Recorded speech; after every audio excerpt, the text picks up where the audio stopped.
Hey, and welcome to Drop Your Buffs, the online YouTube show about the new season of Survivor Tocantins. I just wanted to make a video because they just posted all of the new contestants on CBS.com, and I'm really excited. And so this is just going to be kind of me talking about the new people and what to expect and what I think will happen to them, because it's going to be hilarious because it's Survivor. But yeah, they're on CBS.com, so you can go there and check it out. I'm sure they'll be on YouTube eventually. I'll favorite them or whatever, so you can find them later. But yeah, I'm going to do two parts of this video. The first by tribe, because there's so much to say and so many people, and I can't keep it, I can't talk short. I keep talking all the time. So yeah, to start with, Jeff Probst, I was watching a little clip with Jeff Probst, and he was all like, yeah, it's going to be so different from Gabon, you know, these people are really likable, is what he's saying. You know, you're going to say, oh, I like him, I like him, I like her, which would be great, because I didn't like anyone in Gabon, really, except for Bob, which was funny because he won, but, like, still, I didn't really like any of them. And he said there's this new cool plot twist, which is that they're going to have to vote off one person immediately, like, and they're going to really play off of the idea of first impressions, which is hilarious, because you've got some people who look like crazies, but then actually could be really cool to watch. But they're still gonna get voted off because they look like they're crazies. So yeah, I'm sorry, I'm gonna read them in my notes just so I remember who these people are. But yeah, so the first tribe I'm gonna do is the Alapao.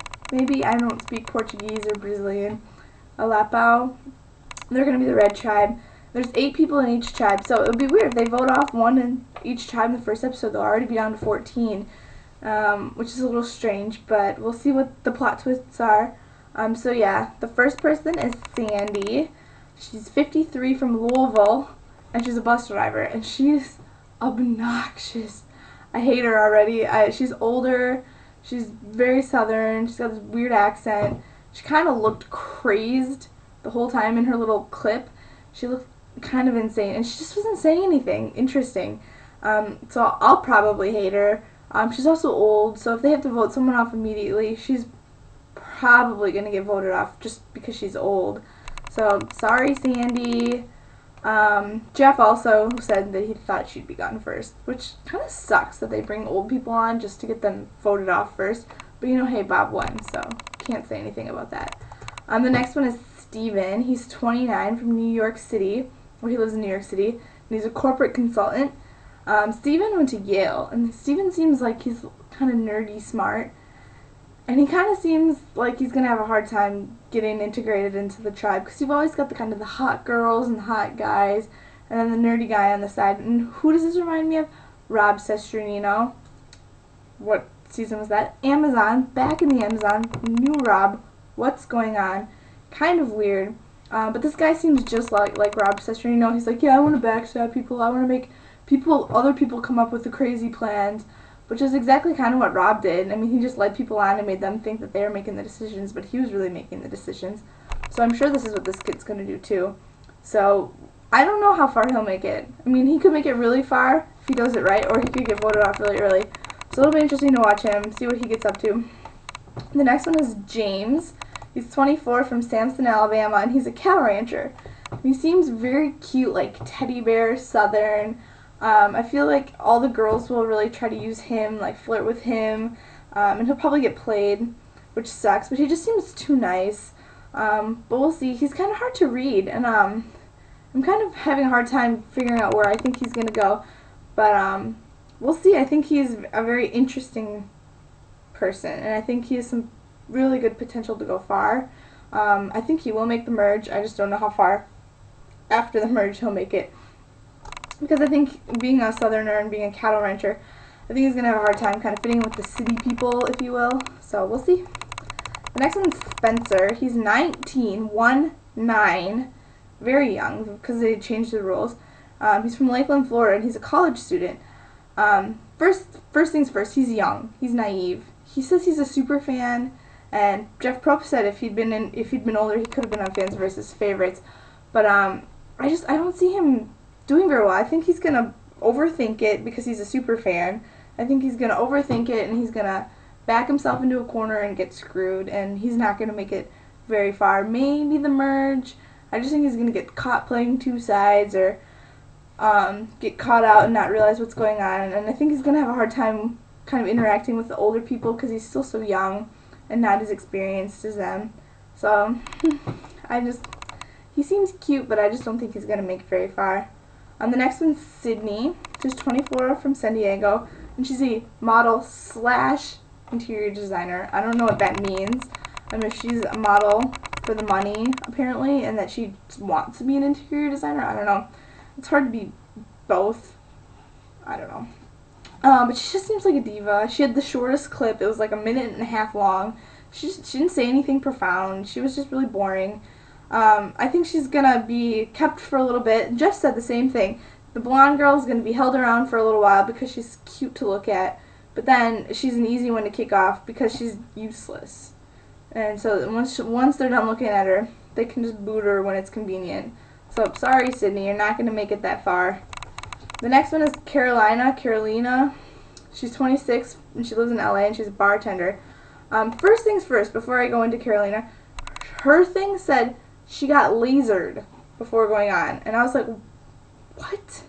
Okay, you know, you don't want to look hairy. Great. But, I kind of judged her just based on that statement, and I was like, God, I'm going to hate her. But then after seeing her thing, I think she's going to be the hardest one for me to place.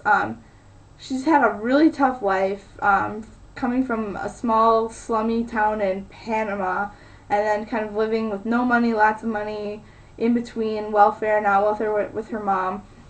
She kind of seems like she's going to be the sugar of the season, kind of trying to figure out how to, like, where she wants to live her life, and kind of trying to get over the past. And she could make it really far like Sugar did. I mean, Sugar made it to the final 3. Or she could get voted off really early. It's hard. She's really hard to place, but she seems like she could be very interesting, as long as she's not Sugar again, because I don't want another Sugar. Because you can't. I don't like them when they repeat the same character. The next one's Taj. I'm thinking that's how you say it, Taj. She's 37 from Nashville, and get this, she's a member of the Grammy-nominated group SWV. I don't know who that is. It's Sisters with Voices or something. It's a gospel group, and on the CBS website, she's listed as a pop star. So she's going to be really interesting. She's actually married to Eddie George, a former Tennessee Titan and Heisman Trophy winner, if I'm not mistaken. And so she's going to have that thing where the money thing is going to be going against her. Because you know how they always want to vote people off who have, like all the money and they don't think they deserve it or whatever. So she's going to be victim to that, I think. I think she's an easy off because she's older. She's not as fit as the others. She does have the money, but she seems really fun and exciting. So I think if she can, like, use her personality to get past some of the first impression kind of things, I think she could be good. And I mean, she does have a few, like, she's the old lady in her tribe, so maybe she can, you know, make it past this first vote off. I don't know. But I think she's going to be like Suri, and she kind of looks like Suri. And I think she could play it like Suri did and make it really far. We'll see. But, you know, come on, let's not have another Suri. Let's have Taj, you know? So we'll see.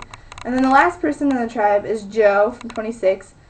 Or Joe who's 26 from Austin, who's a commercial real estate broker. Dude, this guy seems so boring. He just seems really dull. He didn't say anything interesting. Like, he's a Texan, and he just sat there, and, like, you could tell he would be more comfortable in, like, a cowboy hat or something. Sorry, Texans, I'm not trying to offend. But he just seemed really boring, and, like, I don't know. He seems like someone who he would try to control, like, lead everything, but he doesn't know what he's doing, and so it's just going to be, like, he's not going to come up with anything good. He'll probably make it to the merge and then get voted off by the smart people. So it's just, like, not really feeling it. Kind of on the whole, there aren't a lot of people in this tribe that I'm really, like, gung-ho about. Like, I don't know what Jeff Probst is saying. I mean, obviously I haven't seen an episode of this show, so I don't know how likable these people are. But I'm just not, like, really feeling any of these people. The other tribe's better. So click on the next video, and I'll talk more about the blue tribe, Timbira.